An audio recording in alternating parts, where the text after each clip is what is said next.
Assalamualaikum warahmatullahi wabarakatuh.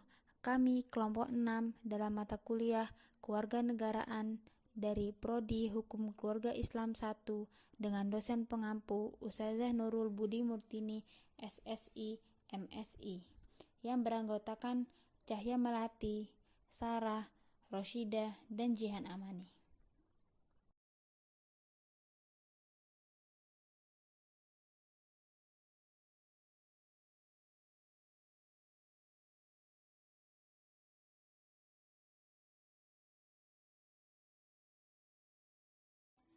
Kami akan sedikit mempresentasikan sebuah tema yang berjudul Wawasan Nusantara. Pengertian wawasan Nusantara. Wawasan Nusantara terdiri dari dua kata, yaitu wawasan dan Nusantara. Wawasan sendiri berartikan cara pandang ataupun cara tanggap indrawi. Adapun Nusantara menggambarkan suatu wilayah perairan dan gugusan pulau-pulau. Dengan begitu, arti wawasan Nusantara secara menyeluruh yaitu cara pandang bangsa Indonesia tentang diri dan lingkungannya. Fungsi wawasan Nusantara. Wawasan Nusantara sebagai fungsi pembangunan. Negara Kesatuan Republik Indonesia terdiri dari ribuan pulau yang membentang dari ujung barat hingga ujung timur, dari Sabang sampai dengan Merauke. Wawasan pembangunan bukan hanya berlaku untuk yang berada dekat dengan pemerintah pusat saja, tetapi tersebar secara menyeluruh hingga pelosok-pelosok Nusantara. Wawasan pembangunan ini tidak hanya mengutamakan pembangunan fisik saja, tetapi juga membangun unsur-unsur sosial, politik, ekonomi, sosial budaya, serta pertahanan dan keamanan. Yang kedua sebagai konsep pertahanan dan keamanan. Fungsi wawasan Nusantara sebagai pertahanan dan keamanan akan membentuk budaya yang secara alami siap untuk mempertahankan ideologi bangsa di seluruh wilayah Nusantara dari ancaman-ancaman tersebut, karena konsep ini telah menjadi pandangan hidup bangsa. Yang ketiga sebagai konsep ketahanan nasional, suatu pedoman atau sarana untuk meningkatkan metode keuletan dan ketangguhan bangsa yang memiliki kemampuan mengembangkan kekuatan nasional melalui pendekatan kesejahteraan dan keamanan. Yang keempat sebagai wawasan kewilayahan. Fungsi wawasan Nusantara sebagai wawasan kewilayahan dicetuskan pada Deklarasi Juanda pada tanggal 13 Desember 1957. Pokok-pokok pengertian mengenai perairan yang disebutkan pada deklarasi tersebut kemudian disempurnakan melalui peraturan pemerintah pengganti Undang-Undang Nomor 4 Tahun 1960 atau 18 Februari 1960 tentang perairan Indonesia. Fungsi ini memperjelas kedudukan wilayah Nusantara wilayah Republik Indonesia guna menghindari munculnya sengketa batas wilayah Negara Kesatuan Republik Indonesia dengan negara tetangga.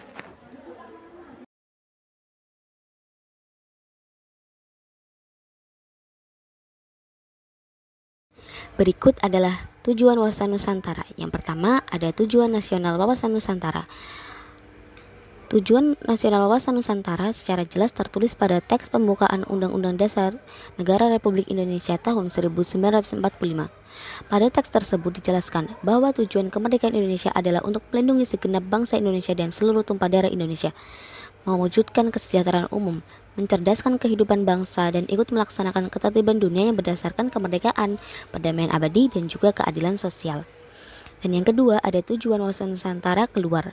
Tujuan wawasan Nusantara keluar yaitu menjamin kepentingan nasional dalam era globalisasi yang semakin mendunia maupun kehidupan dalam negeri. Dan yang ketiga, ada tujuan wawasan Nusantara ke dalam. Maksudnya yaitu memberikan jaminan persatuan, kesatuan bagi segenap aspek kehidupan nasional yang meliputi aspek ilmiah maupun aspek sosial. Harapannya, bangsa Indonesia harus meningkatkan kepekaan agar memiliki kemampuan mitigasi terhadap munculnya disintegrasi bangsa. Tak hanya itu, wawasan Nusantara juga memiliki kedudukan. Di antaranya, yang pertama, ajaran yang diyakini kebenarannya oleh seluruh rakyat Indonesia agar tidak terjadi penyesatan dan penyimpangan dalam upaya mencapai tujuan dan cita-cita yang luhur Indonesia. Yang kedua, dalam paradigma nasional secara struktural dan fungsional mewujudkan keterkaitan hierarkis, piramida, dan secara instrumental mendasari kehidupan nasional dan berdimensi kehidupan masyarakat, berbangsa, dan juga bernegara.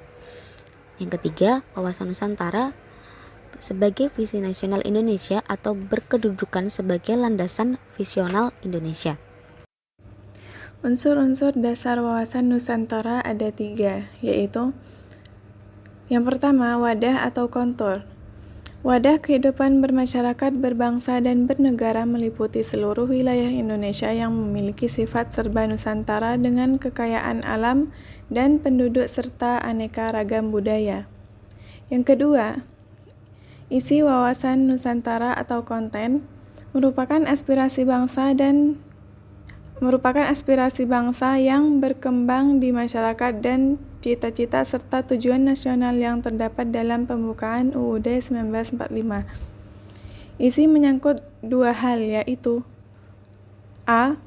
Realisasi aspirasi bangsa sebagai kesepakatan bersama dan perwujudannya pencapaian cita-cita dan tujuan nasional persatuan. B. Persatuan dan kesatuan dalam kebinekaan yang meliputi semua aspek kehidupan nasional. Yang ketiga, tata laku wawasan Nusantara atau konduk, hasil interaksi antar wadah dan isi dari wawasan Nusantara yang terdiri dari A. Tata laku batiniah, yaitu mencerminkan jiwa, semangat, dan mentalitas yang baik dari bangsa Indonesia. B. Tata laku lahiriah, yaitu tercermin dalam tindakan, perbuatan, dan perilaku dari bangsa Indonesia. Asas-asas wawasan Nusantara. Yang pertama ada asas solidaritas. Asas solidaritas adalah perasaan solider, satu rasa atau perasaan setia kawan. Oleh karena itu, asas ini bisa berubah kegiatan yang mempunyai unsur kerjasama, memberi, dan berkorban untuk orang lain tanpa harus meninggalkan ciri dan karakter budaya masing-masing. Yang kedua ada asas keadilan. Asas keadilan di Indonesia merujuk pada pembagian hasil yang seimbang. Semua masyarakat merasakan dan mendapatkan hasil tersebut. Yang ketiga ada asas kejujuran. Tindakan yang kita lakukan harus sesuai dengan fakta yang ada di lapangan.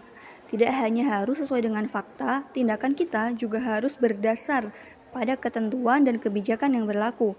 Hal ini wajib dilakukan demi tercapainya kemajuan. Yang keempat ada asas kerjasama. Asas kerjasama merupakan kegiatan atau usaha yang dilakukan oleh beberapa orang untuk mencapai tujuan bersama. Dalam hal ini, kita sudah menyamakan tujuan akhir dan kepentingan kita dengan sifat solidaritas kita dapat bekerjasama untuk menuju ke tujuan akhir. Selanjutnya yang terakhir ada asas kesetiaan. Sama seperti proses proklamasi kemerdekaan Indonesia, berbagai masyarakat Indonesia dengan latar belakangnya masing-masing menjunjung tinggi kesetiaan terhadap negaranya untuk meraih kemerdekaan. Implementasi wawasan Nusantara.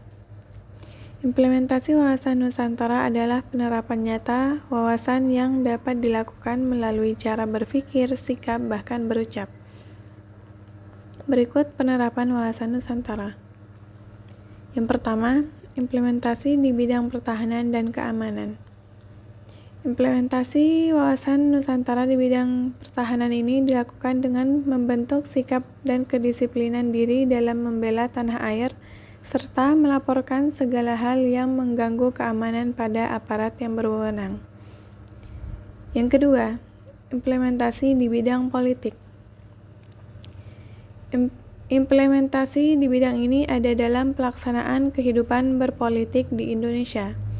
Terdapat juga dalam undang-undang, misalnya Undang-Undang Partai Politik dan Undang-Undang Pemilu. Yang ketiga, implementasi di bidang ekonomi. Implementasi di bidang ini terdapat pada pemanfaatan kekayaan alam di Indonesia sambil menjaga kelestarian lingkungan hidupnya. Kekayaan dan letak geografis Indonesia yang strategis dapat dimanfaatkan dengan maksimal untuk perekonomian negara. Kemudian yang keempat, implementasi di bidang sosial. Implementasi wawasan Nusantara di bidang sosial berada pada saling menghargai dan menghormati setiap perbedaan atau keragaman yang ada di tanah air.